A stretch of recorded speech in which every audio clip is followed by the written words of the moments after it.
Hello दोस्तों, मैं हूं फारूक अब्दुल्ला और स्वागत है आपका मेरे यूट्यूब चैनल में। दो तरह के स्टूडेंट होते हैं। एक वो जो या तो मतलब जब से वो प्रिपरेशन को स्टार्ट करते हैं एकदम कंटिन्यूअस पढ़ते रहते हैं। एक वो हैं जो कभी पढ़ते हैं कभी छोड़ते हैं और ऐसा उनका चलता रहता है। और एक वो है जो कभी पढ़े नहीं हैं और अभी से उनके अंदर जोश आ रहा हो, मतलब फॉर्म तो भर दिए हैं लेकिन फ़िलहाल उनको जोश आया कि मुझे क्लियर करना है। तो ये तीनों तरह के जितने भी स्टूडेंट हैं, एक वो हैं जो कि स्टार्टिंग से अच्छे से पढ़ाई कर रहे हैं, पूरा उनका सिलेबस कंप्लीट है। एक वो हैं जो कुछ कुछ पढ़े हैं, मतलब मन मुताबिक, मन किया तो पढ़ा, मन किया तो छोड़ दिए। और एक वो हैं जो फॉर्म भर कर कुछ पढ़े ही नहीं है, अब से वो चाह रहे हैं कि हम पढ़ाई कर लें। तो तीनों तरह के स्टूडेंट के लिए ये वीडियो है, आप इसे पूरा देखिए। और एक वो है जो पढ़ पढ़ कर छोड़ दिए हैं, उनके लिए कोर्स लिखा हूँ मैं कि मतलब वो सही से पढ़ाई नहीं किए हैं लेकिन अब चाह रहे हैं कि वो पढ़ाई कर लें।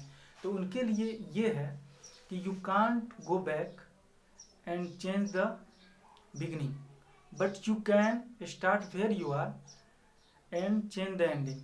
मतलब ये होगा कि अभी आप जो है पिछला जो वक्त बर्बाद कर दिए हैं उसे जाकर आप चेंज तो नहीं कर सकते ना, जैसे आपने स्टार्ट किया था। लेकिन अभी आप जहाँ कहीं भी हैं, जैसे भी हैं, वहीं से स्टार्ट कीजिए और अपनी एंडिंग को चेंज कर दीजिए। यानी आप फेल होने वाले थे और उसे क्रैक करके दिखा दीजिए। तो इसी पॉजिटिव नोट के साथ इस वीडियो को स्टार्ट करते हैं कि आखिर इसे कैसे क्रैक करेंगे। और उसके पहले एक और बात बता दूं, कुछ बोलेंगे कि क्या आपने क्लियर किया है जो मुझे आप बताने आए हैं। तो देखिए, हमारा जो है ये वीडियो बहुत सारे टॉपरों के रिसर्च वीडियो का रिसर्च किया हुआ है और तब जाकर मैं ये बनाया हूँ कि आखिर इस तरह से इस स्ट्रेटजी से क्लियर किया भी जा सकता है या नहीं। तो उसके पहले अब वीडियो को समझाने से पहले मैं आपको ये बताना चाहूँगा कि क्या ये पहला बार होने जा रहा है कि आप 2 महीने में प्रीलिम्स को क्लियर करने जा रहे हैं। ऐसा बिल्कुल नहीं है, बहुत सारे लोग पहले से कर चुके हैं और जो काम पहले से हो चुका होता है वो आसान हो जाता है। इसी तरह जो पहली बार एवरेस्ट चढ़ा था, तो क्या वो उसके लिए ज़्यादा मुश्किल होगा या जो बाद में चढ़ा होगा। पहले वाले को ज़्यादा मुश्किल हुआ होगा क्योंकि उसका कोई गाइड नहीं था, उसको कुछ मालूम नहीं था कि ऊपर चढ़कर क्या क्या परेशानियां होगी और किन किन मुश्किलों का सामना करना पड़ेगा। लेकिन जो दूसरा चढ़ा होगा उससे कुछ सीख कर और वो उसे पार कर जाएगा। तो इसी तरह क्या जो लोग पहले इस एग्ज़ाम को 2 महीने में क्रैक कर चुके हैं उनसे सीख कर हम और आगे नहीं बढ़ सकते हैं। ऑफ कोर्स बढ़ सकते हैं। तो आइए उनका क्या स्ट्रेटजी है, बहुत सारे लोगों का मैं एक मिश्रण करके इस वीडियो को लाया हूँ। तो इसलिए बने रहिए इस वीडियो में मेरे साथ और ज़रूर क्लियर होगा, क्यों नहीं होगा। तो इसके लिए मैं आपको ये बताना चाहूँगा कि आखिर स्टार्ट कैसे करें। तो इसके लिए आप सबसे पहले मुरनाल सर का साइट है, उस पर आप गूगल पे जाकर सर्च कीजिए, ये UPSC प्री PYQ murnal.org, इसको सर्च कीजिए, ठीक है, इस वाले को।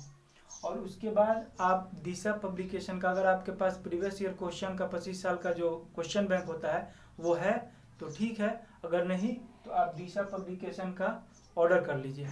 ओके, अब आपको क्या करना है, सबसे पहले जाना है मुरनाल सर के इस वेबसाइट पे, ये सर्च करना है, जो पहला आएगा उसे क्लिक कीजिएगा।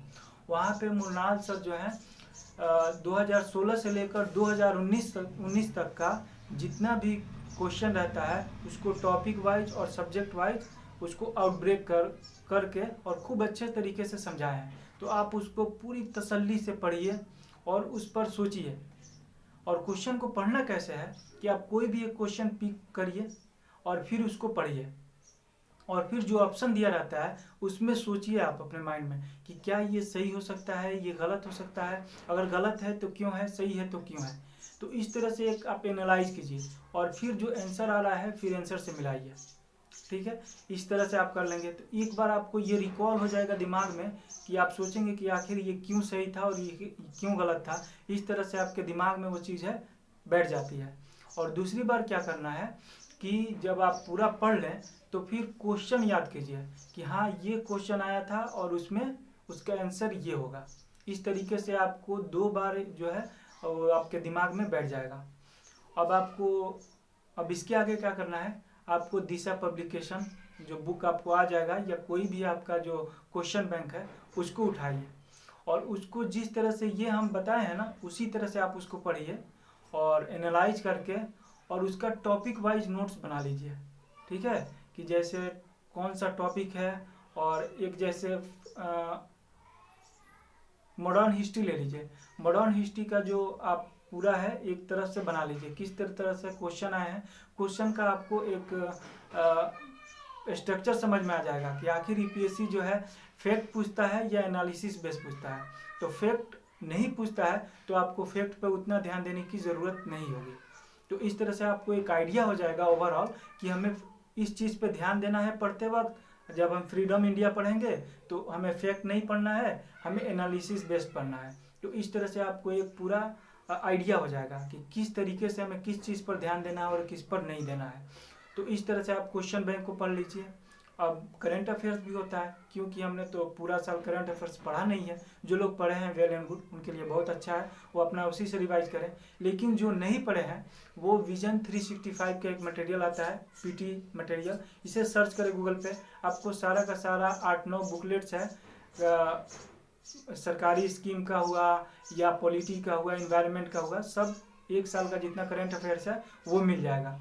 उसको भी आप जब आप ये क्वेश्चन आंसर से गो थ्रू हो जाएंगे, पढ़ लेंगे, तो आपको एक आइडिया हो जाएगा कि इस मटेरियल से हमें क्या पढ़ना है और क्या नहीं पढ़ना है, क्या छांटना है और क्या छोड़ देना है। इससे आपको एक मोटा मोटी आइडिया हो जाएगा। तो इस तरीके से आप उसे पढ़ सकते हैं। ओके, अब आपको क्या करना है कि ये सारा क्लियर करने के बाद ये जितना भी काम है आप 15 से 20-25 दिन में इसको कंप्लीट कर लीजिए। उसके बाद आपके पास 1 महीना या और 10 दिन बचेगा, यानी 40 दिन तक। तो आपको इसमें सिर्फ और सिर्फ टेस्ट सीरीज सॉल्व करना है। एक ही टेस्ट सीरीज लीजिए, या तो विजन का ले लीजिए या इनसाइट्स का ले लीजिए। इसको सॉल्व कीजिए, उसका भी नोट्स बनाइए और मल्टीपल रिवाइज कीजिए, बार बार रिवाइज कीजिए उस चीज़ का। और देखिए कि आप जैसे एग्जाम देते हैं ना उस तरह से बैठ जाइए, उसको सॉल्व कीजिए और उसका एनालाइज कीजिए कि कहाँ मेरी गलती हुई है और किस क्वेश्चन में मैं किस तरह से गलती कर रहा हूँ। तो इस तरीके से आपको क्या होगा कि आपको एक एग्ज़ाम जो हॉल होता है उसका जो माहौल होता है उसका आपको आइडिया हो जाएगा। तो इस तरह से आप कर सकते हैं। और देखिए इसके कुछ नुकसान भी हैं, अगर आप निकाल लेते हैं प्री तो फिर मेंस में आपको कुछ दिक्कत होता है। तो बहुत सारे लोग हैं जैसे जो निकाले हैं, जैसे अनु कुमारी मैम है, उनका एक दो महीना पहले से तैयारी की थी, 1-2 नंबर से उनका रह गया था। तो आखिर वो क्लियर किया जा सकता है ना, उसको क्लियर ही कहेंगे। और एक राजन सिंह है आईपीएस, उन्होंने तो 1.5 महीना पहले स्टार्ट किया, प्रीलिम्स भी निकाला, मेंस भी निकाला, इंटरव्यू निकाला और अंडर 100 रैंक लाया और आईपीएस ज्वाइन किया। तो इस तरह के लोग हैं, अगर वो कर सकते हैं तो मैं क्यों नहीं। तो अपने आप को अंदर ये रखना है, जज्बात रखना है कि आई कैन डू इट। तो इस पॉजिटिव थिंकिंग के साथ आप स्टार्ट कीजिए, ज़रूर आप क्लियर कर पाएंगे। और कर लिए तो उस पर भी मेहनत करेंगे, मेंस के लिए भी साथ साथ हम भी तैयारी कर रहे हैं। तो चलिए लेट्स क्रैक इट। तो आज के लिए बस इतना ही, और जय हिंद जय भारत।